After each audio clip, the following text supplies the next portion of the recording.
Well, good evening, everyone. I'm Mark Rozelle, and I serve as the Dean of the Schar School of Policy and Government here at George Mason University. And we are very proud to host the Michael V. Hayden Center. It's really great to see all of you here in person. And in fact, we have over 500 people signed up for both the in-person and virtual participation in this forum.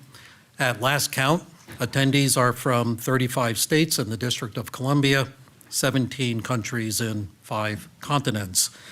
And for those of you who are here in person, you have the added bonus of a nice reception after this event with our guest speakers and several Hayden Center leaders and scholars. That'll be just right across the hall here as you exit the room. As we prepare for the big celebration of the 10th anniversary of the Schar School of Policy and Government this fall, we are taking measure of how much we have accomplished as a relatively young policy and government school. And I could talk about that at length, but for now, there is one area relevant to our event, and that is our recognition as one of the intellectual leaders in the fields of security and intelligence. We are ranked number 4 nationally in these fields by U.S. News and World Report, and we have signature programs such as the master's degree in international security studies, the bachelor's degree in international security and law, and our master's and PhD programs in biodefense. The Hayden Center is a very big part of our success because of the quality of these programs, in my view, is among the best you will see anywhere in higher education. When the Schar School was founded in 2016, our benefactor, Dwight Schar, expressed his hope for programs such as these that are nonpartisan, non-ideological, and all about good government, good public policy, wherever it comes from, regardless of party or ideology. And with that in mind, the Hayden Center was founded 8 years ago by former NSA and CIA director and Schar School professor, General Michael Hayden. And I just found out he is at the Arena Theater tonight, so this is the second time in 8 years of the Hayden Center that he's not been present at one of our programs, and he's out with his wife having a very good time watching Inherit the Wind, and I can't blame him for that. But anyway, we honor Michael Hayden for all the years of service he's given to the Schar School and to George Mason University with this wonderful center and these outstanding programs. The Hayden Center has been a prominent voice in explaining and demystifying intelligence and national security issues. So if you've missed some of our past programs, and I know there are many familiar faces here who regularly attend these, thank you. We have all of them on the Hayden Center website and on its YouTube channel. So again, thank you for attending. Hope to see you at many more of our events here. And I now welcome to the stage the director of the Hayden Center, Larry Pfeiffer. Larry?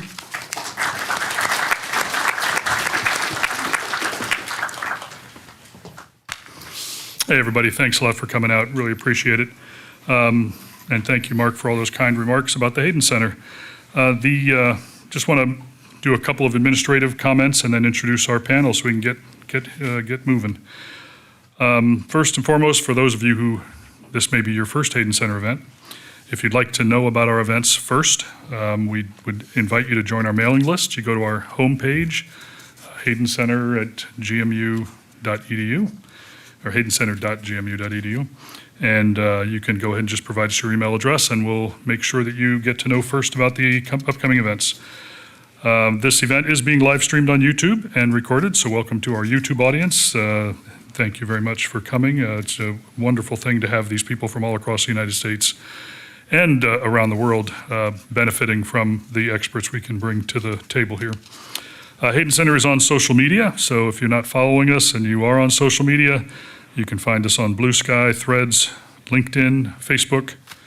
We're not on Twitter anymore. Today's event, at the end of the discussion, John will indicate to you that it's time for audience questions and answers, or audience questions. We'll provide the answers. We'll just ask you in the audience to line up at the microphones that are in the 2 aisles to your left and your right. and we'll just alternate back and forth between the two. So start thinking about your questions now, because it'll be here before you know it, and we know from experience that you guys often ask the best questions of the night. That didn't sound right. We have a great moderator, but you guys do ask damn good questions. Sorry, John. We would ask you to keep the questions brief and to the point. If you feel like giving a speech, wait and give us a speech at the reception. We'd be more than happy to hear what you have to say there. If you're asking a question, we'd love to know who you are, so please feel free to provide your affiliation, but if you want to stay anonymous, that's fine too. The virtual audience on YouTube, use the live chat function on YouTube to provide us with your questions, and I'll be standing in line to ask your questions on your behalf. So with regards to tonight's event, little audience participation, quick show of hands as to who in the audience here remembers that there's a major war taking place in Europe right now. All right, very good, very good. If you watch the news, you wouldn't necessarily know that to be the case. But this is a war that was instigated by Vladimir Putin, the authoritarian president of Russia. You are in the right place tonight. We're going to dig deep with this panel of very knowledgeable and experienced experts from the U.S. government, State Department, and intelligence. And we're going to be looking at Putin, Russia, the oppression of his own people, as well as the malign role he and Russia plays across Europe, the Middle East, and even in our own backyard in Latin America. Bringing the event to you tonight, we have John Cipher, who's going to be serving as our moderator. John has been here as a panel member before. Today he gets to turn the tables and ask the questions. John, this is his first moderating job for us as a recently appointed senior fellow at the Hayden Center. So John spent nearly 30, thank you. John spent nearly 30 years at CIA, much of it focused on Russia, including time overseas and in senior leadership roles. He's seen this issue from the inside in a way very few people have. Tonight's, well, I've already said that. In the middle here, we have Ambassador George Kent. George has spent over 3 decades in the Foreign Service, with a lot of that time also focused on Eastern Europe and the former Soviet Union. He most recently served until earlier this year as the ambassador to Estonia, and he's got deep experience on Ukraine and the region. And in fact, I think you were in Ukraine just last week. He brings a really grounded, on-the-ground perspective to everything we'll be talking about tonight. Last but not least is my old friend from my White House days, Paul Hollingsworth. Paul's a 27-year CIA veteran, multiple assignments in Russia and across Eurasia. He served in the White House as the National Security Council's Senior Director for Intelligence back during part of the Obama administration. He has also worked in the private sector. He was intelligence advisor to the energy company BP, and he is now president of the Association of Former Intelligence Officers. Brings a great mix of intelligence and policy experience to the discussion. And with that, I'll turn it over to John. Thank you all. All right. Well, thank you. First thing I want to do, George, is because you just did get back from Ukraine, and you obviously served in Ukraine as the Deputy Chief of Mission. Can you give us just a quick trip report on how Ukraine is doing, how they're doing on the battlefield, and how the governments and the people you talk to are standing up to what's happening now? Thanks, John. The first thing I would say is that spring has also come in Ukraine, and so Ukrainians were much more optimistic this past week than the last time I was visiting in November. It was an absolutely brutal winter, probably the worst in 30 plus years, both weather-wise and Russian attacks. And the attacks no longer seem focused, the Russian attacks, on energy infrastructure. It even made CBS News last night. I was pleased to see they went after half a dozen cities, including the UNESCO-protected downtown of Lviv in western Ukraine. At the same time, the Ukrainians were hitting the port of Ust-Luga, which is near the Estonian border, up on the Baltic Sea, and temporarily disrupted the outward flow of oil. About 40% of Russia's oil exports go through that port in Primorsk, which was also hit. So I think that pretty much in a nutshell sums up the dynamic. The Russians going after terror bombing, trying to cow civilians into submission. The Ukrainians bombing both logistics for the military and the infrastructure for the oil industry. And so I think that shows the dynamics that we've seen over the last 4 years. The Ukrainian military has innovated, knowing that they're about 4 times as small as the Russian military and the country as well, and using technology, drones in all domains. It's not just the suicide drones. There are counter drones to go after the Iranian Shaheds. They've got the sea drones that have essentially cleared the Black Sea of Russian naval forces. And they also now have ground drones that are increasingly doing logistics and some weapons activities in the 15 to 20 kilometers, which has become known as the kill zone. So I think the Ukrainians bet big on technology about 3 years ago, understanding that was the only way they were going to survive. And what we've seen over the last week and a half is Ukrainian teams are going to the Gulf to provide their expertise to Gulf countries which are being attacked by the same Shaheds that Iran gave Russia. So I think that's where the battle is now. I would say the general mood in Ukraine, besides the weather, is still grim determination. They want the war to end, but they're not going to capitulate.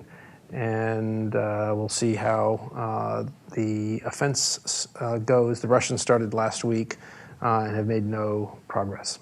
Quick follow-up, does the war in Iran impact what people are saying and what they believe? I think it does. I think the biggest concern that I heard from Ukrainians is that the spike in the price of oil is a windfall gift to the Russian machine, as well as the release from sanctions of the Russian companies and the oil that was floating on tankers around the world waiting for sanctions to be released.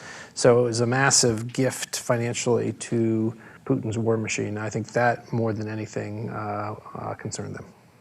I'll ask you about Iran and Russia in a minute, but I noticed in testimony last week that Director of National Intelligence, Tulsi Gabbard, made a quote which I think sort of went past the news. She said, "The intelligence community assesses Russia has the upper hand in Ukraine." Do you think that's true? Do you agree with that? And then as a follow-up, do you think that the IC analysts believe that, or do you think that's politicized piece of testimony? Do I believe that Tulsi Gabbard said that, or do I believe No. Do you believe that the IC believes Russia has the upper, and do you believe Russia has the upper hand? Well, that wouldn't surprise me if that's what they believe, because they've believed that since before the war. The war is going to end in 3 days. That was my right? follow-up question, so don't talk about that I yet. mean, so if they truly believe that, and that's a long history in the IC of probably overestimating Russian and Soviet military capabilities. So again, it wouldn't surprise me. I would alarm me if that were true, right? Because then it would seem what George just said. The war is different now than it was 4 years ago, and Russia hasn't cleared the battlefield. But they haven't achieved their strategic aims. They haven't achieved even a lot of their tactical aims. So to believe they have the upper hand, I ask, well, to what end? Like, what is this? Is this like a thumb wrestling match? Is this an arm wrestling match? I mean, what do they actually hope to achieve that we can measure whether or not they've got success? So I think it'll be a mixed bag. But can I say one thing Please. before we go on? Because I just have to say thank you tonight. So thank you, by the way, to the Schar School, and thank you to the Hayden Center for having me. But thank you most of all to George Mason University for admitting my son as a transfer student for the fall.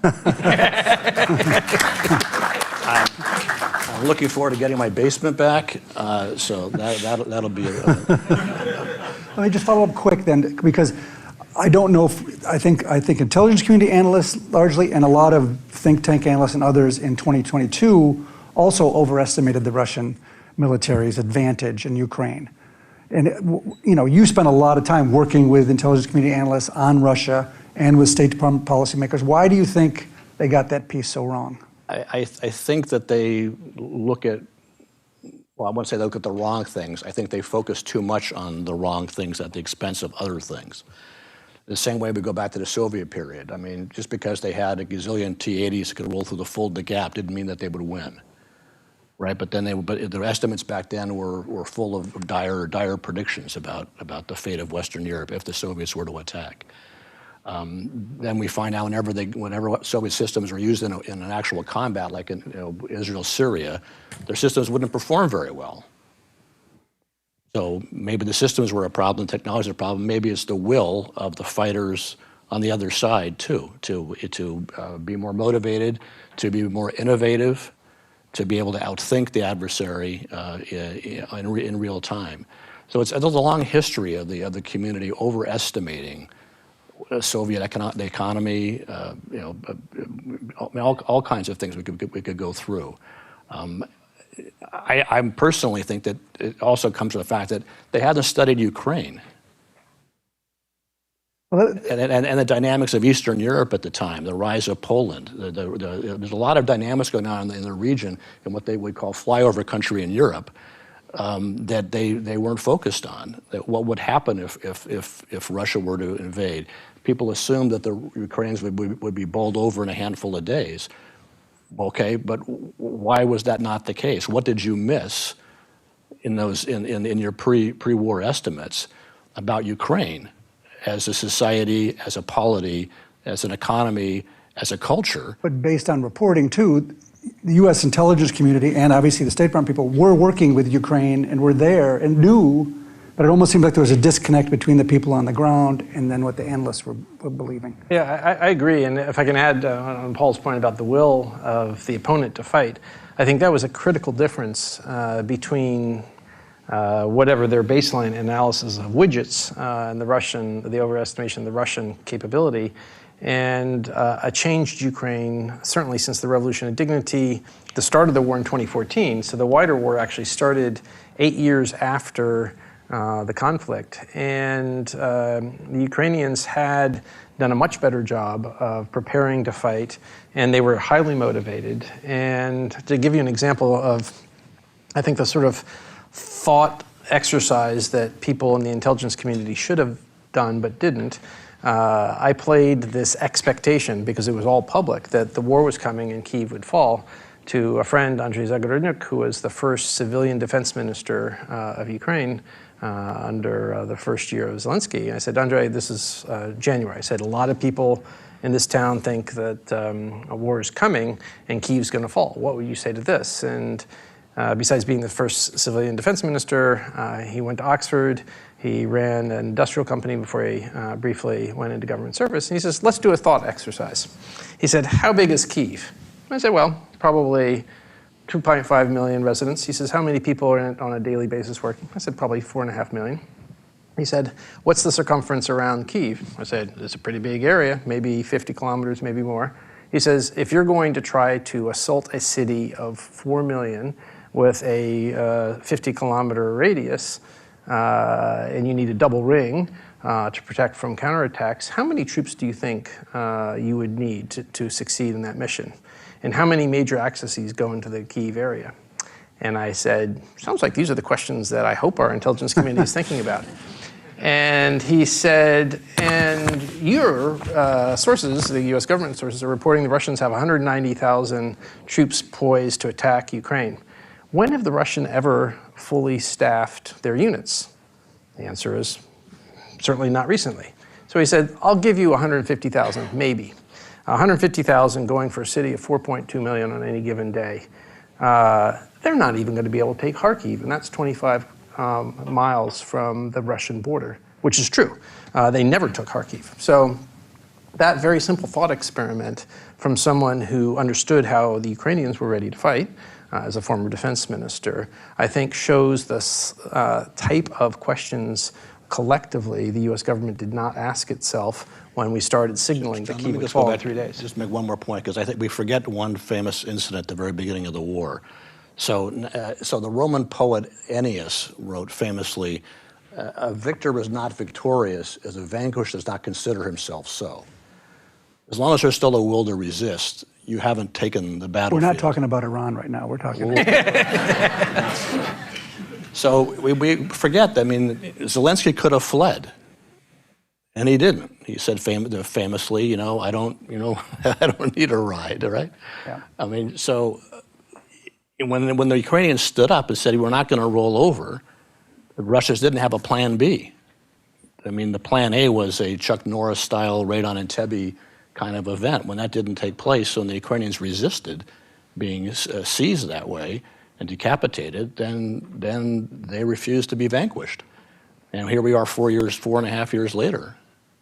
Well, you guys brought up an interesting point that I want to talk. I was going to wait till later. We can talk about potential peace deals and what happens with Putin if there is one and such. But you brought up essentially academic issue, like in terms of the training, the kind of people who come into government service, come into intelligence service. You both have, high-level educations in Slavic studies. Are our area studies, which has been going down over recent years, too Russia-centric? Do we not study places like Ukraine enough? And I saw it inside, I worked in Russia House, and we obviously are very focused on Russia. Ukraine was almost a very secondary sort of thing. And now, of course, I've been out for a while. Hopefully it's changed. But is there something, how do you guys see the academic world supporting this part of the world? Since we're in George Mason, I can promote a book written by someone who got his PhD here, and it's the book, Gene Fishel, who works still at the State Department. It's called The Moscow Factor, and he looked at U.S.-Ukraine relations since independence in 1991. And his argument was for the first 25 years, the U.S. never had a Ukraine policy. We always saw Ukraine through the lens of Moscow and made policies towards Ukraine within the context of our Russia policy. So I do think it's been a challenge. All of us who studied Slavic studies decades ago were taught through the lens of Moscow. And so I think what the Associated Slavic Studies had a conference, I think 2 years ago now, decolonization of the studies, this exactly what you're saying. There does need to be greater emphasis on the other narratives because as we are finding out now, it's not what somebody who dreams about reassembling the Soviet Union that matters. It's what the countries who have a say in their own future want, and that's based on their own history, which is not only what happened when they were briefly part of the Russian Empire. Paul, you wrote on the Kievan Rus. I even have your Kievan Rus book. I get to plug something I wrote. Yeah. So I helped toil for many years with the University of Toronto to publish a 10-volume translation of the history of Ukraine Rus by Mikhailo Hrushevsky. Hrushevsky was the first president of independent Ukraine back just after the Bolshevik Revolution, and later died under suspicious circumstances in the 30s in a As many did. As many Ukrainian intellectuals did. And I wrote the introduction to the translation of Volume 2, which is largely in the 12th and 13th centuries. But in there, I trace exactly that problem, that almost all of Russian studies in America was shaped by the Russian imperial historiographic narrative of the East Slavic people. And then when the diaspora came after 1917, those historians that we all had to read when we were young undergraduates, Vernadsky, Rizanovsky, all these people were themselves heirs to that Russian historiographical narrative about the Russian Empire and the Russian role in Eastern Europe. So as a result, it wasn't really until the late 70s, 1980s, that places like Harvard, because the Russian Research Center is next to the Harvard Ukrainian Research Institute, that they had this big discussion to try to say, no, wait a minute. We need to break that paradigm because it's not all Russia since the 9th century. There are three Slavic peoples in the Eastern Slavic family, and they all have same origins, and then they split up later on. But the policymakers, the people who were shaping policy in the 70s, 80s, and 90s, have been students back in the 50s and 60s and 70s, and so they always attributed to Russia basically the Russian view of the world. And a lot of what the Biden administration was doing was trying to be clever calibrating about what they thought Putin thought and what he might do. But that was based on a lens that is a false lens. It's not a reading really of Putin. It's a reading of the sort of cognitive biases that they inherited, we've all inherited, through a tradition of Russian studies in the United States. I want to get to a possible peace agreement because that obviously is going to involve Europe and United States and what that might mean. But I want to move past that first, actually, because that might be a question that people ask later, or we can get to it. Let's assume there is some sort of peace agreement. And of course, it's going to matter what that is. But I want to look at it on the Russian side. How does Putin, if there is a peace agreement that is sort of along the lines that we've generally seen, how does he sell that back home, and what might that mean for him? You know, as you and I, who lived in Russia after the fall of the Soviet Union, you know, the amount of people who died in Afghanistan, it made a difference. When the bodies were coming back, there was actually, you know, public concern, and public opinion mattered then. And you're talking 15,000 people dying then. Now you're talking close to 1 million people dying. I'm wondering, what does that mean for Putin when a war ends? Is that a dangerous time for them, or does he have the place locked down enough that you think, you know, his government's resilient? If I ask that to you first. Yeah, I mean, Putin was a terminal GS-14 in the Soviet system. No offense to any GS-14s out there. No I should have been a I guess terminal 14. basically a terminal lieutenant colonel. He never made colonel. Yeah. Not a strategist. People impute to him too much, you know, five-dimensional chess playing. And I think he probably regrets a lot of decisions that he made in 2022 and 2023 about Ukraine, when Plan A didn't go off and he didn't have a Plan B. So the annexation of these territories that he didn't have yet in hand, all kinds of things that I think he probably now has to think, how do I walk that back? I put in the Constitution that this is Russian territory. How do I retreat from Russia? How do I sell that to my people? I mean, that's, you know, they all were blaming Gorbachev for years for his cowardly retreat from Eastern Europe and the giving up of the captive nations. Now he would have to say, I'm giving up what constitutionally is Russian territory. He's gone up a tree. Hard to come down from that. Now, he can do anything he wants. He can be president until 2036 if he wants, as long as he stays in good health. So he can sell almost anything, probably, but it becomes harder and harder based on decisions he made back then as he was trying to tactically build up support for a special military operation that he hadn't planned for. Again, we're not talking about Iran. Okay. We'll get to that. So I think it's harder for him to figure out, well, what does that mean? Now, he can also say that some of the raison d'etres that existed back then for their presence, like in the Crimea, don't matter anymore. I mean, the Black Sea Fleet isn't going to return to the Crimea to its port. I mean, that's just not going to happen. They could probably work out a condominium about Crimea where it could be leased back to Ukraine, or they could figure out some way to make it, you know, neutral territory, I think. But I don't know what he does about the oblast that he says he's annexed. That's because there are people there who may not want to go one way or the other. So they could say, yeah, we'll go back to the 1991 borders, but... This is where I, in the interest of full disclosure, say that my wife is Crimean Tatar, and Crimea is Ukraine, morally and legally. Practically, maybe is a different matter. I would like, John, maybe to take issue with the assumption. Sure. I don't think there's going to be a peace deal. Certainly not this year, probably not next year, because Putin, who started the war, doesn't want peace. His goal... Yeah. Okay, well, you're going to say what his goal is, but I want to say, like, does he fear that trying to sell a loss is a victory back home? What I would say is what he seems to be afraid of this week or last week is an Israeli-style, not by the Israelis, location of where he is, and therefore the internet has largely been turned off in Moscow and St. Petersburg, and Telegram has been degraded, and there are a lot of angry Russians in the Russian heartland. There are a lot of unfortunate Russians who are dying on the front lines because their ability to communicate has been degraded, partly because they don't have access to hacked illegal use of Starlinks, and then also because of the Russian comms cut down. So there is something weird going on in Moscow, and it does seem to be scratching at Putin's phobias, and that doesn't even have anything to do with peace. So I still don't think he sees selling anything to the Russian people as an issue. I would argue that he started this war for his place in history, in the pages of Russian history.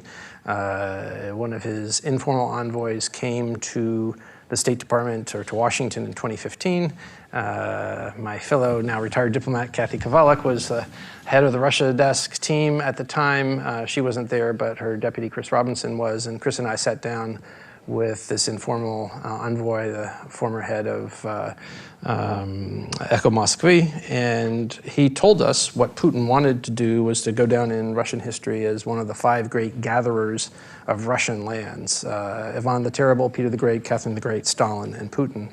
This was going to be his legacy in the pages of Russian history. He didn't care what we thought, and this is what he was going to do. So again, his aims, I think, are the destruction of Ukraine and whatever agreement that he tries to cut with Western parties, as he did with the President of France, Hollande, and German Chancellor Merkel, and the Minsk agreements, was just a way stop towards Kyiv, as they painted on their tanks later, blew through all the restrictions and never agreed to any ceasefire. So I think what this has been kabuki drama since 2014, the appearance of a process of negotiation with no intent to negotiate, waiting to see what the West might try to force Ukraine to accept. In the grand style of Soviet diplomacy of Andrei Gromyko, ask outrageous demands and see what people give you for nothing. And Russian way. the French and Germans tried to pressure Ukraine in 2015 after the Minsk agreements. We're now playing that role, making all the mistakes the French and Germans did a decade earlier. Why do we have leverage since we stopped giving? Right. Well, we don't have leverage. We don't have the cards. And Ukrainians understand that this is their future and their fate. And Zelensky is not going to betray the country by giving up control of land. It's against the Constitution. It's against his understanding of his long-term or short-term future if he were to give up land. So the demands that reportedly the U.S. is making of Ukraine are non-starters in Kyiv. Follow that up often in this sort of discussion is if there's a stopping of the fighting, if there's a ceasefire, if there's a peace deal, and you're saying you don't think there is, and I tend to agree with you, there's always a concern that, like you said, it's just a way stop, and that he will want more, that actually this would be a way to actually allow him to back up, re-strengthen, and go into other places. How do you see Russian interests in the next, say Putin's in power for the next 10 years till 36? Do you think he would use his army to go into the Baltics, to go after NATO places, Moldova? You know, what's your thinking? Like, what happens after? What happens? I don't think they can do it. I don't think they militarily can do it. I'm not a military man. I mean, people out there in the audience, I'm sure, who are skilled in war fighting. I'm not. I'm an armchair warrior. Read about it. But I don't see where they have the capability. They took their best shot at the country next to them and couldn't take but 17, 18% of it, right? With almost a free shot. The idea that they can now somehow march on Moldova, being defended by Romania or Bulgaria or whatever, Ukraine come to their aid. It's a long way to get from Russian territory to Moldova. Don't see it happening. But George, you were in Estonia. Do they worry about it? The Estonians worry about it, as they should, and as do the Scandinavian countries, as they should. But I think that Russia has its hands full right now. And the idea that they could be a pause in Ukraine so they could launch a campaign someplace else and fight another front war, I just don't see it. I think if you had an Estonian, you can invite Christian Priek, their excellent ambassador here, who was their top career defense official before he came here and is heading off to be their ambassador to NATO this summer. He would tell you that Estonians are preparing for war. And that's what I heard 10 days ago when I was in Tallinn. And I had two Bolt. Bolt is the Estonian version of Uber, better, cheaper. And two of my Bolt drivers in Tallinn were Ukrainian refugees, one from occupied Donetsk and the other from Odessa. They both said that their new adopted country better prepare for war because they both think that the Russians will be coming. And I think the assumption that the Estonians would make is that if the large-scale war stops in Ukraine, particularly on terms favorable to the Russians, that Putin's not done because even though this is in Ukraine, it's not ultimately about Ukraine, it's about his legacy. And they too were part of the Russian Empire. In fact, there was this strange obsession, fascination with the lands that are Estonia for centuries. We talk about St. Petersburg as being Russia's window to Europe. When Peter the Great was building St. Petersburg, his window to Europe was Estonia. And he was building his summer palace in what is now Tallinn when he died. And his first warm weather port was or ice-free port was in Estonia. So the Estonians are spending more than 5% of their GDP. They're the highest level in NATO this year. We have friends, Estonian-American friends, and last summer they sent their 6-year-old to drone camp. And the mother is in the equivalent of the National Guard, the Estonian Defense League, and she's out in the forests firing guns once a month. So Estonians are preparing, because that's what you have to do. They were occupied for 51 years. And I think the case to be made for if Russia had a 2-year pause, why they might want to do it, is the bigger picture is that Putin is interested in destroying the current rules-based order and also destroying NATO and transatlantic unity. And the quickest way to do that is test the proposition that NATO actually would defend an ally. And given what's going on in this town for the last 15 months, would we want to test the proposition that the U.S. is going to come to Estonia or Lithuania's defense through the Suwalki Gap? And obviously, none of us want to see that proposition tested, but there are a lot of people in the Baltics, not just Estonia, who think that Putin might try. I think if I were one of those countries, I think that's one of the unintended consequences of the war, right? Is suddenly you've got an arc, like a Greek gamma, right, from the Scandinavia through the Baltics down through Eastern Europe, of countries that are now much more military capable, much more militant about their militaries, willing to spend money on defense. I mean, they're girding for war, right? So Russia will face adversaries that are better equipped, better armed, and vigilant. Putin got the opposite of everything he was planning. But I think that's because Putin is not a military man. He was in the KGB First Chief Directorate, largely domestic assignments. But he thinks like an intelligence officer. That's his plan in 2022 was, again, a special ops raid. It wasn't a full-blown invasion the way that a real general would march in with every tank he's got and shock and awe and all the stuff that people in the intelligence community expected them to do. Right? He doesn't think like that. I think he would ramp up cyber attacks. I think he'd ramp up sabotage. I think he would make as much mischief as he can through active measures, meddling in every election he possibly can, the way he's doing now in Hungary and the way he did in Poland back in 2023.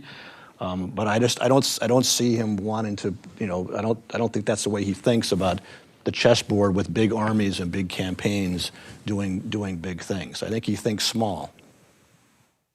So there's still people that don't want to support what we're doing to help Ukraine. A lot of America Firsters and others. And one of the things they often say is, well, frankly, Ukraine and Russia is the same thing. Ukraine really should belong to Russia. You're a scholar of this part of the world. What is the historical case for an independent Ukraine? Why do they have to make a historical case of independence? They don't. If you're telling one of these people. I mean, that's buying into, this guy Hrushevsky I'm talking about wrote a brilliant article published in 1904 where he talks about the traditional scheme of Russian history. And he actually argues that Russia retards its own national self-identity evolution by conflating always the Russian Empire with the Russian nation, the Russian ethnos. They're not the same thing, right? But if you are an American policymaker, you tend to believe that because that's what they tell you all the time. That's what they've been telling themselves for 300, 400 years since they started writing their own history. There was a long tradition of Ukrainian aspirations for statehood and national self-determination, going back to the, like many of the movements in Europe back to the 18th century and accelerating throughout the 19th. At that time, Ukraine was split between different parts of Europe, so you have different movements in different places. The Habsburg Empire versus the Russian Empire, but there's no question that there were intellectuals fomenting a movement based on the desire to be themselves where they live, and where they've lived since the East Slavs moved in there in the 6th century. They were there first, right? Speaking of moving in, here's a question for you. And the way I frame the question, you probably know the answer. Which polity controlled Crimea longer, the city-state of Genoa or the Russian Empire plus the Soviet Union? And think the it- answer is not Russia. So even when you go back to Leading these question. historic narratives, if you go to the south bank of Crimea, all those beautiful ruins are all Genovese castles that were built by Genoa. And the first time I met Mustafa Jamilov, the head of the Crimean Tatar nation, he's this small, diminutive guy, spent 16 of the first 46 years of his life in the Gulag. And I said to him, he served me the most powerful cup of coffee I've ever had in my life.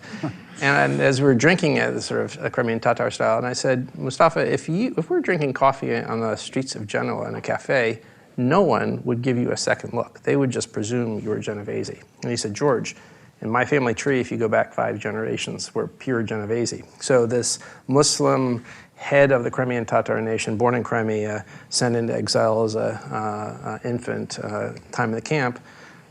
He's the descended from the Crimean elite, which for hundreds of years was Genovese. So again, this going back to this issue of historical narrative and our understanding of the histories of places and peoples, we were taught a simplified version by our esteemed professors who did sort of go a little lazy on their understanding of identity and activity in these places throughout time. All right, to move to closer history and perhaps U.S. stuff, what is the case for Ukraine being in NATO? This moment. And do you think it'll happen? Yeah, well, I think it's not going to happen in the near term because you have to have unanimity. And my great regret for several of the summits during the Biden administration, the U.S. was, along with Germany, were the two holdouts against it. And so, that's not where the U.S. is. But I think the case to be made is, first of all, NATO enlarges, it doesn't expand. It enlarges by a country that asks, and then you have unanimity to accept. Ukraine is, at this point, a security provider. It knows how to fight wars in the way that no NATO nation can. In the last couple weeks, there have been a couple articles about 2 exercises last year. Operation NATO exercise Hedgehog in Estonia, and then there was a naval exercise off the coast of Portugal in the fall.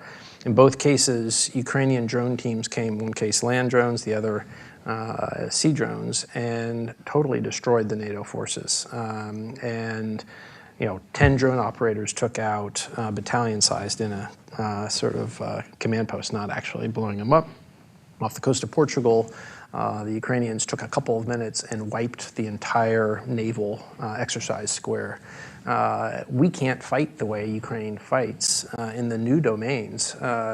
And it's not just a widget, a drone.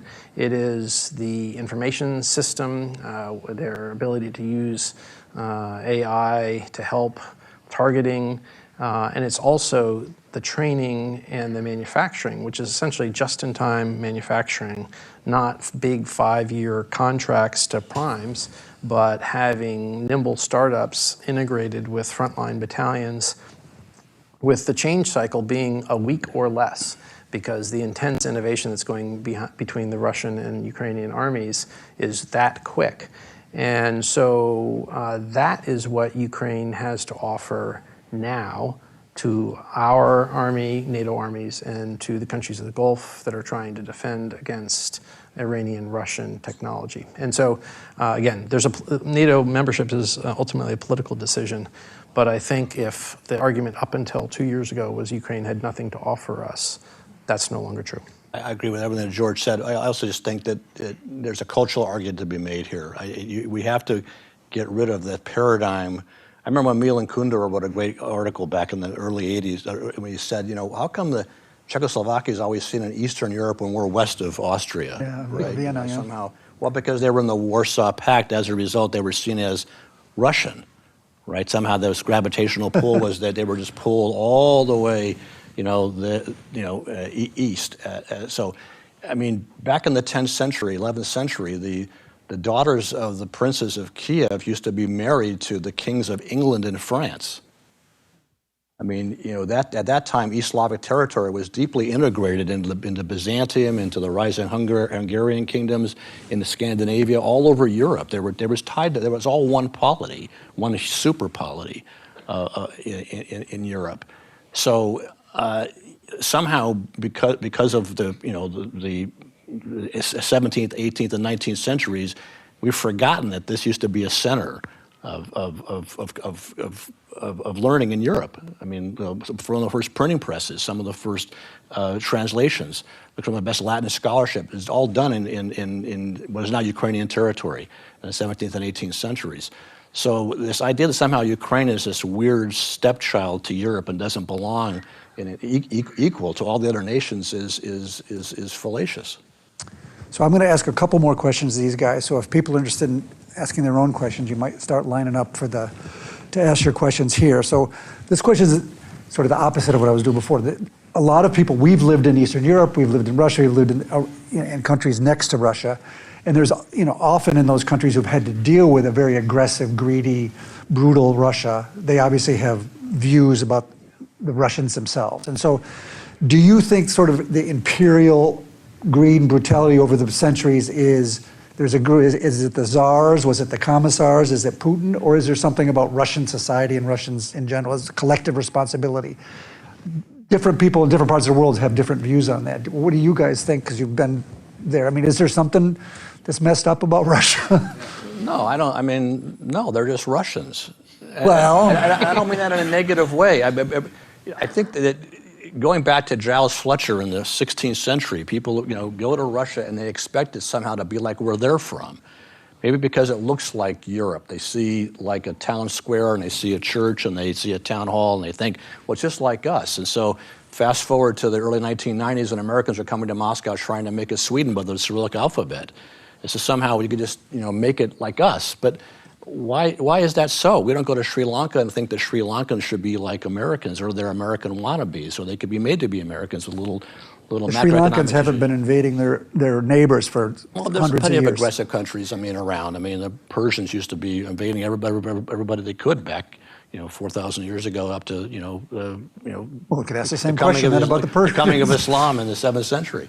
So, if some societies have, tight central organizations that live off of a particular model that demands more and more revenues that the state has to collect, and so it gets it from a variety of means. But that doesn't mean that there's something wrong with Russia. I think you need to take Russia on its own terms and respect it for being Russian. That doesn't mean you have to agree with its foreign policy. You don't have to agree with it, on the contrary. But I don't think that you will start making moral judgments about whether or not they're messed up and like sort of armchair psychologists. George, are you ready to do it, or do I have to bring your wife? The only thing I'll say about that, though, is I'm a big fan, if you want to understand the role of Putin, is I'm a big fan of Ned Keenan's famous article, Muscovite Political Folkways. If anybody's ever read that, first written in 1976, published in Russian Review in 1986. But he analyzes the role of rulers in Russia. And why are they screwed up then? Well, they're not screwed up, but there's a particular role that they have to play in to govern Russia. You have to hold in tension a variety of competing interests and clans and things, and that's what the role of play. That's what the role of the successful leader plays. That's why every once in a while central power collapses in Russia, and then 15 years later you end up with another strong ruler who has reknit the various factions together. That's not messed up. That's just the political culture that has dominated Russia for the last 500 years. I think there is, I agree, I think there's a danger in projecting our own identity on anybody else. When you started this question, I had the sound of Sting's voice running through my head, don't the Russians love their children too? And putting that as a metaphor, projecting especially if they can make money fighting in Ukraine. Yeah. So I think that's not really the question, but I would say the Russians clearly don't love Ukrainian children, at least the ones they're killing. They love other Ukrainian children because they've stolen, by estimates, 20,000 kids and tried to Russify them, which is a predicate offense under the Genocide Convention. I think taking the Russians for what they are collectively, and not just Putin, I think, is something that we need to do to analyze the country as it is. And I think that's a challenge for all, whether it's academics or analysts and policymakers. There is something different about Russian culture. The leadership certainly doesn't think in the way that Western societies and leaders do. A Ukrainian president, Leonid Kuchma, who certainly governed with a mixed legacy, wrote a book which almost no one's read, but had a great title, Ukraine is Not Russia. Sometimes a good title can tell you all you need to know, and it's just not. Again, regardless of shared Slavic culture and approaches to orthodoxy, the polities have always acted differently, and there are lots of ethnic Russians who have self-affiliated with the Ukrainian polity throughout time, to include, again, of the 50,000 people who left Crimea when it was legally annexed in 2014, it wasn't just ethnic Crimean Tatars and Ukrainians who fled to Kyiv. There were actually quite a number of ethnic Russians. And the person who led the so-called Euromaidan, the protest movement in 2014, ethnic Ukrainian, told me there were a surprising number of ethnic Russians who had been born and grown up in Ukrainian Crimea and in a political sense were Ukrainian, even if their name and their ethnicity suggested they were Russian. So again, this going back to what Paul said, the issue of identity is something that I think was simplified over time.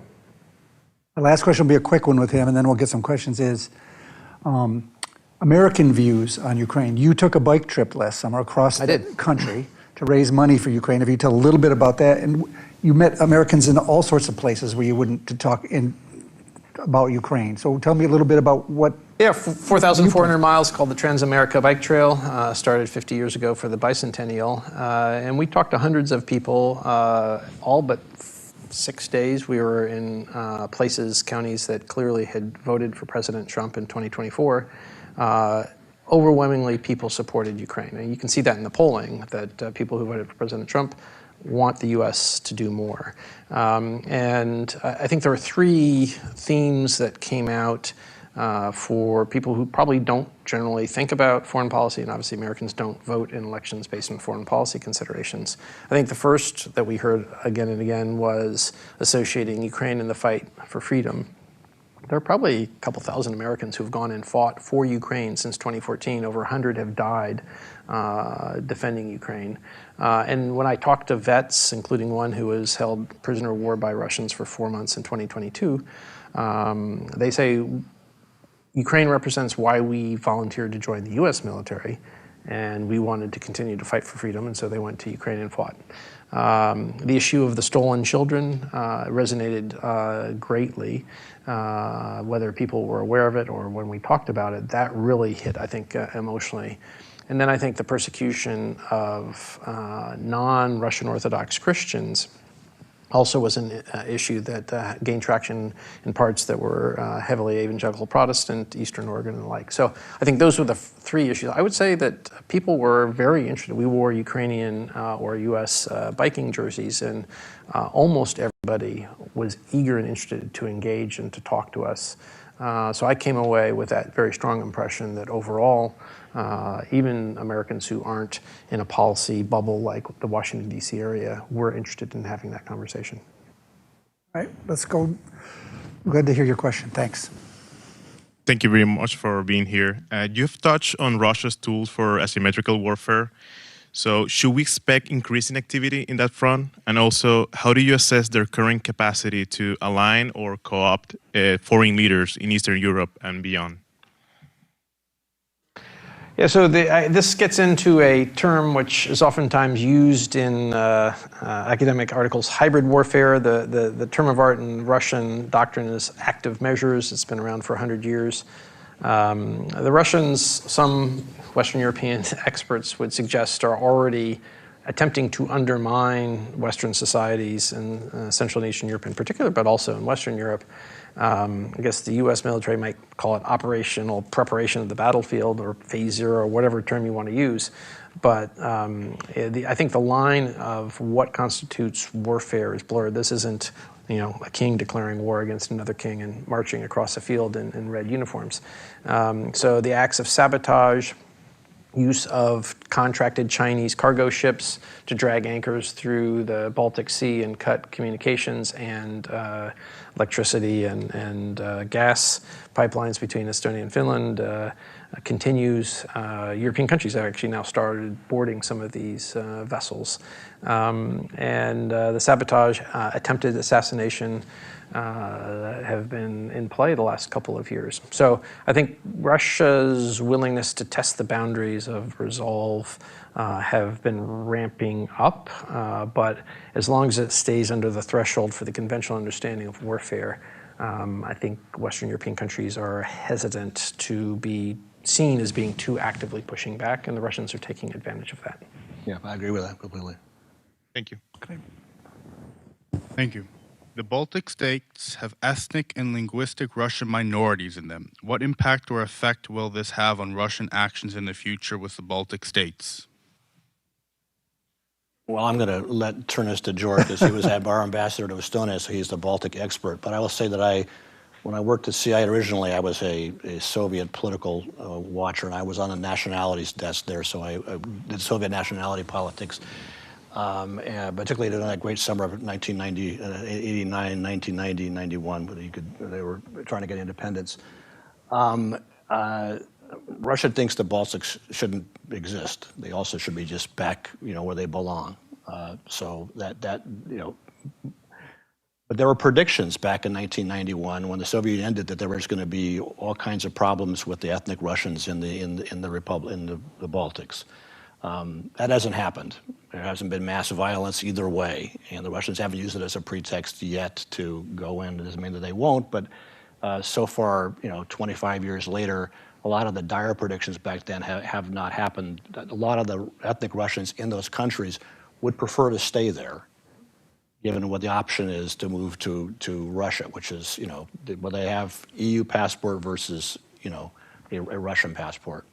So I don't know if you have a different point of view, but I mean, it's... Yeah, just to expand on that, I think Russia is in the process of trying to pass a new law to claim that if someone speaks Russian, they can be considered Russian. A bunch of English speakers here were not part of England, no kings, since 1776.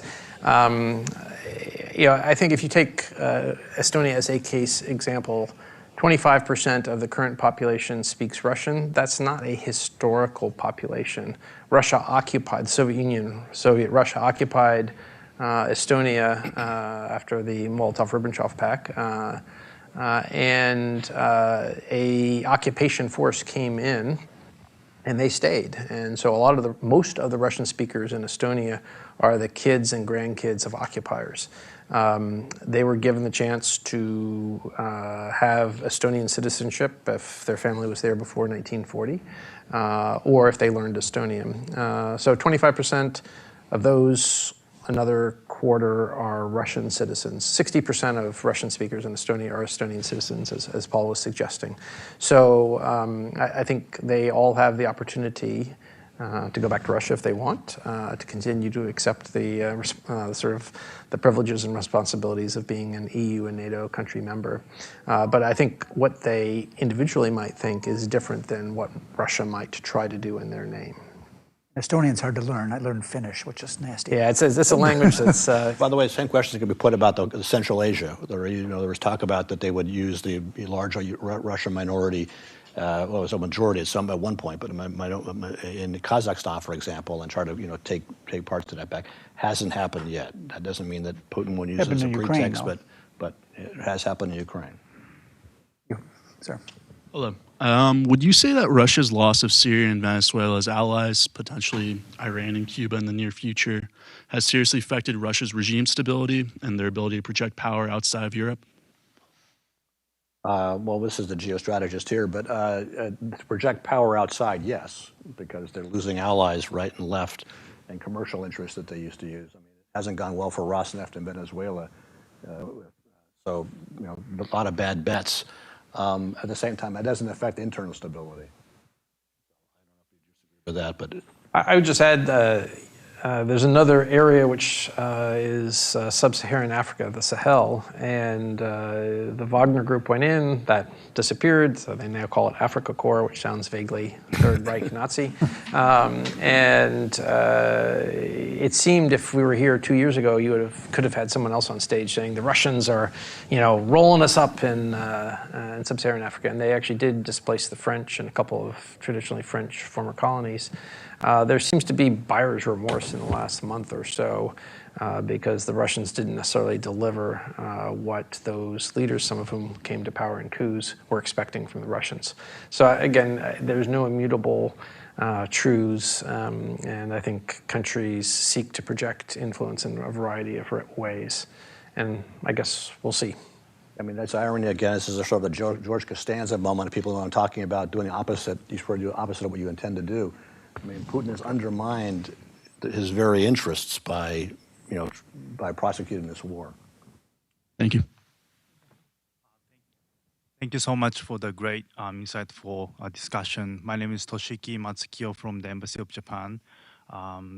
If we think about the ending of this war of aggression, I believe it's ultimately up to the Russia's ability to continue fighting with Ukraine.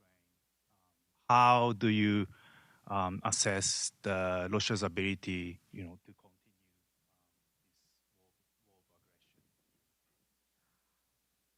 I think that may start becoming an issue this year in ways that it hadn't been. Last week, the former Ukrainian Prime Minister Honcharuk, who's one of the forces behind the sea drones that have wiped the Black Sea from much of the Russian Navy, told me that the Russian military had lost over 100,000 troops in the last 3 months. That's killed and wounded. Some studies suggest that the killed to wounded ratio is now up to like 60 to 40, which is very unusual. Usually there are a lot more wounded. The lethality of what's known as the kill zone is sobering. You can't move within a 15, 20 kilometer zone without attracting the attention of drones, some of which are suicide drones. And so last week when the Russians started their spring offensive, the estimated numbers of daily killed and injured spiked over 1,000 a day, which had been last year, up to 1,700 on 3 days. And there was one assault that looked like over 400 of the 600 were killed on a brutal stretch, and there is drone footage of the bodies. So I think, if that sort of rate of loss continues, there may be questions that we haven't asked. Up until essentially the end of last year, Putin and the Russians seemed to have been able to recruit through high bonuses 30,000 a month. And so there was sort of a stasis between killed, wounded, taken off the battlefield, and those coming in. And the size of the Russian army in Ukraine has gone up each of the first 3 years, hasn't in the last 6 months. So again, when you hear people say the dynamics of the war have changed, this is where the Ukrainian use of technology is now affecting the ability for the Russians to try to move forward. And it really has become an infantry war, not a armor-centric war. And to give you an example, now, because of this kill zone, vehicles don't go in the last 15 to 20 kilometers. Soldiers walk in, or the Russians have been trying to use some motorcycles and occasionally even horses as the first known cavalry charges since the Second World War. And the logistics oftentimes are done by ground drones, basically unmanned ground vehicles, because the lethality on both sides is something that I don't think any of us in this room can truly comprehend. So we'll see. But I don't think Putin cares about the value of life, whether it's a Ukrainian civilian or a Russian soldier.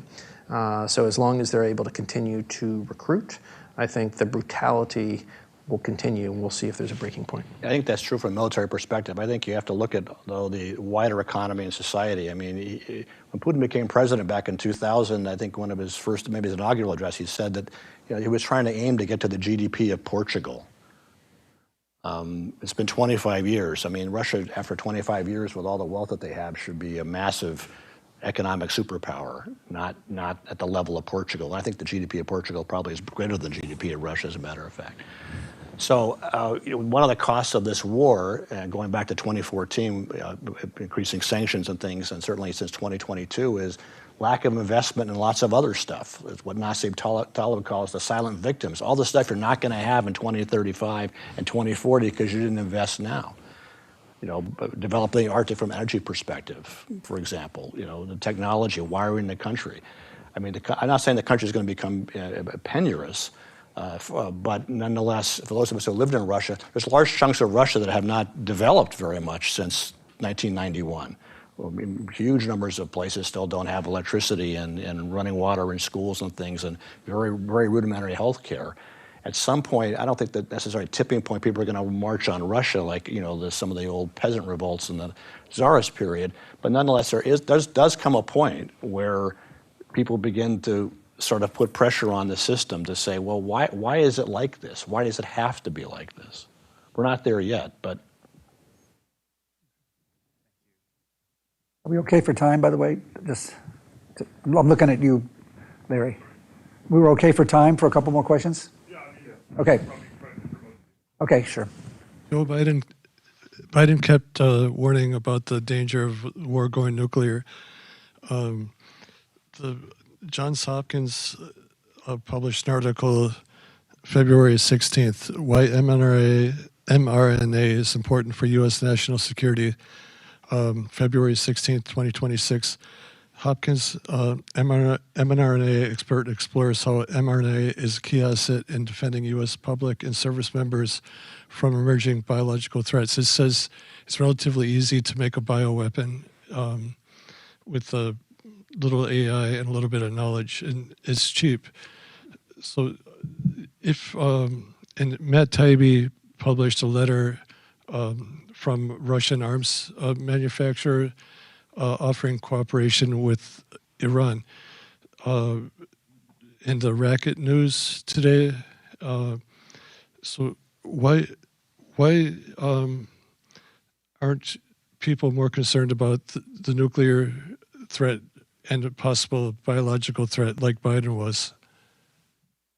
Like so you mentioned Iran a few times, so if Russia helps target American ships, isn't there a greater threat of going nuclear or biological? Because Racket News, Emily A. Kopp has a huge collection of FOA documents that she published on usrightoknow.org that shows that COVID was clearly made in a lab, and it was easy to cover up. Let's go to the nuclear thing. So Putin has threatened nuclear war to get his way. What's your take on this? It's something we should really. Well, that was certainly one of their big talking points of Russian diplomats and their sympathizers, because they knew the Americans respond to that. Right now, as part of this, I mean, you're the diplomat here. The calibration of the Biden administration, somehow we're trying to keep them from, going tactical nuke or some other kinds of nuke. I always thought that was a far-fetched scenario, but you're the expert on the. I'm not an expert, but on this particular topic, but I know someone who is former Deputy Defense Minister of Ukraine, Leonid Polyakov, first Ukrainian graduate of the Army War College. I think in 2018 he came back and made a presentation in Carlisle, Pennsylvania about the unwritten Russian tactical nuclear doctrine. I think our questioner sat down. Yes. Do you know what the unwritten Russian tactical nuclear doctrine is? And I will say that the Financial Times wrote about this last year publicly. What is the single military force that could actually threaten the physical territory of Russia? Hint, it's not a NATO army. China. So the unwritten. But if you go to the people who have been written and maintaining the doctrine for use of tactical nukes, the reason why Russia has had such a large force was to use them against the Chinese army if the Chinese ever came and tried to claim their former territories in the Russian Far East. And part of Leonid's message to U.S. policymakers is don't try to get the Russians to negotiate an arms control limits on tactical nukes. It's a fool's errand. They won't do it. And it has nothing to do with you, America, Western countries. It has everything to do with Russia's concern about its territorial integrity and the real threat, which is the Chinese army. So, and I think so if you go back to the Biden administration, the Russians were past masters at getting inside people's heads and making them afraid of their own shadows and of a purported threat to use nuclear weapons that was never serious.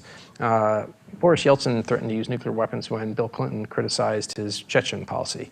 My father was a naval submarine commander, which meant I grew up as a child in places that were on the first strike list. As a 10-year-old, I knew that. And somehow I didn't live in fear, and Americans understood that was the whole mutual assured destruction doctrine, that other countries can have weapons, but it doesn't mean the world's going to end. And so I think that's where policymakers, whether it's on the intelligence side, whether it's military, and we're obviously diplomatic and intelligence here, we obviously get paid to understand, to assess risks, and then policymakers make decisions. But I do think the Russians intentionally jammed policymakers and affected the calculations. And that's why the Ukrainians, in large part, went into Kursk province 2 years ago to prove to us and to anyone who wondered that the Russians have these supposed red lines, and a country can invade and hold territory in Russia, and it did not lead to the use of tactical nukes. So it just didn't happen. Over here. Okay, so from the YouTube audience, thank you all for participating. We have two people asking a similar question. It has to do with oil. We have oil selling at the highest price per barrel it has in several years. We also have the U.S. government easing sanctions on the Russian sale of oil. What impact do you see that having on the Russia-Ukraine situation, but Russia writ large? I mean, a lot depends on how high it goes and how long it stays high, right? I mean, oil was $26 a barrel a few years ago, and now it's well over 100, right? So it depends. Certainly, if Putin prefers it to be $100 a barrel than $50 a barrel. So it's a short-term shot in the arm for him from a budgetary perspective. I don't think it makes a difference in the vast arc of the war. I think, as George has said several times, he's going to fight it whether oil is $25 a barrel, $50 a barrel, or $100 a barrel. It's easier to fight it if it's $100 a barrel. Take some of the pressure off. So with the time we have left, we do have several people still in line. What I would ask the questioners is to keep your questions succinct. Try to get to your question real fast so we can get the guys on the stage to give you a quick answer. Thanks. Good evening, and thank you for sharing your expertise with us tonight. My name is Liam Coley, and I'm an undergraduate student here at the Schar School. And I have a question that refers to something that you talked about a little bit earlier, and that's the unique experience that Ukraine has gained in both intelligence and warfighting. So how can the U.S. and other NATO countries learn from the Ukrainians in modern warfighting and intelligence gathering? And how can that knowledge be applied in current conflicts like Iran or other global conflicts in the future?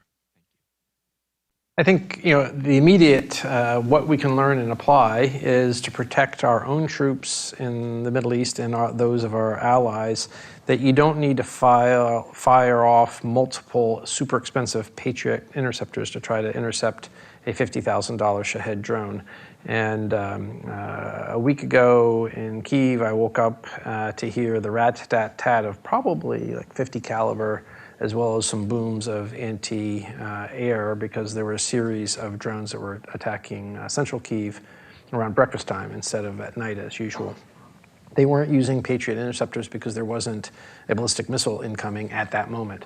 And so it's a cost-effective way of protection. And some of the incoming Shaheds hit U.S. facilities that had 6-foot-high concrete blast walls to protect against car bombs, but had nothing above to protect from drones. And if you've seen pictures in Ukraine now, there are tunnels of nets in eastern and southern Ukraine to prevent drones from getting to the final location and exploding on impact. So some of the fixes are super cheap. Fishing nets will go at a premium now, but the drone interceptors as well as technology that we can learn. So I think that's why it's in our interest to be supportive of Ukraine, and that's a mutual two-way street. Yeah, the technology of warfare is changing so rapidly. I mean, with the development of drones and then the AI ability to manipulate all that is extraordinary. So I think it's racing way ahead of doctrine, the reality on the battlefield. Sir. Yes, I'm from Bernie Burner. I live around here. Back when the Soviet Union broke up, the people said, let's set up this Commonwealth of Independent States, a CIS. Well, many countries joined it. I won't say many, a number of countries joined it. Some didn't, like Estonia, which said, because I'm afraid that Russia will dominate this. Now, in Ukraine, it was kind of mixed. They submitted an application at a time when that people were more so affiliated with Russia. Then they started to put in the application, but it never came around because at one point there's a revolution, sort of rebellion, and the new government changed and Zelensky was elected. Now, what would happen if Zelensky asked Russia or just petitioned to become a member of the CIS? Because it would be very difficult to really keep up a war against a member of the CIS. I mean, the whole thing could break up. Moldova is a member of the CIS. There are some dictatorships that are. Does it even exist anymore? Technically it exists. I think Moldova is in the process of formally withdrawing. Ukraine was an observer, withdrew after the Orange Revolution. So it was a fig leaf to help with the slow disintegration of the unified military command. Non-issue at this point. And Russia has pursued other multilateral forums, right? CSTO and things like that, yes, to try to pursue it, project power. Thank you. Sure. Hi, my name is Mike Mealy. I'm formerly U.S. mission to NATO in Brussels. And I'd like to posit that our current president is compromised by Vladimir Putin.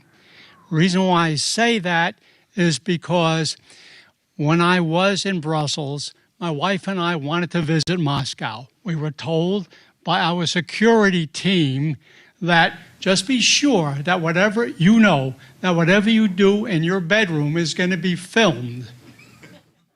So you get my point. Like it was when we lived there, right, Paul? My wife. So is there a question there? Well, the question is...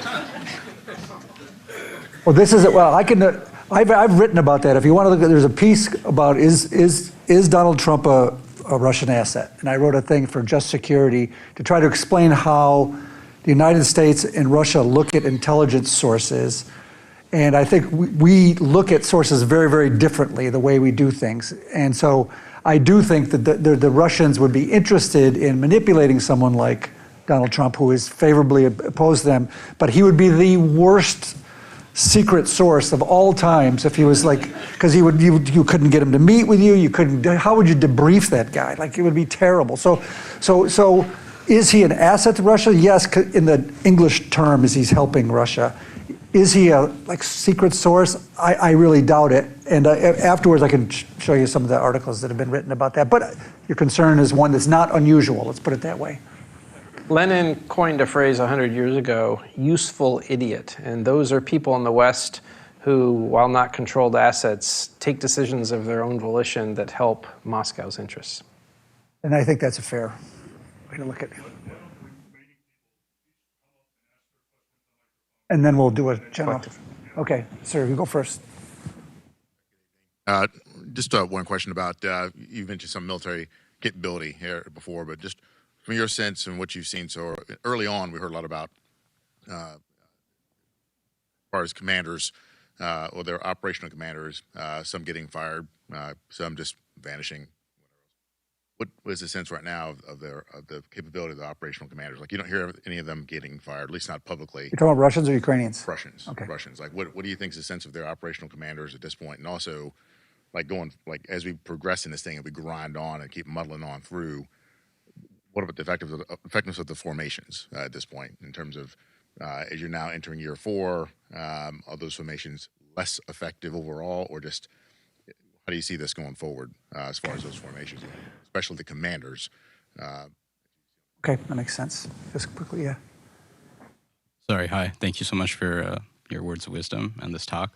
My question is, you mentioned and touched upon the NATO exercise where the Ukrainian drone team just smoked them, and the opportunities the U.S. and the West has to really learn from the Ukrainians in terms of their drone capabilities and this new way of waging war.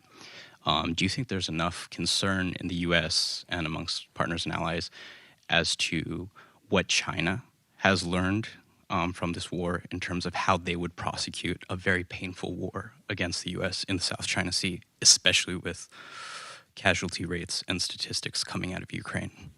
Thank you. And sir.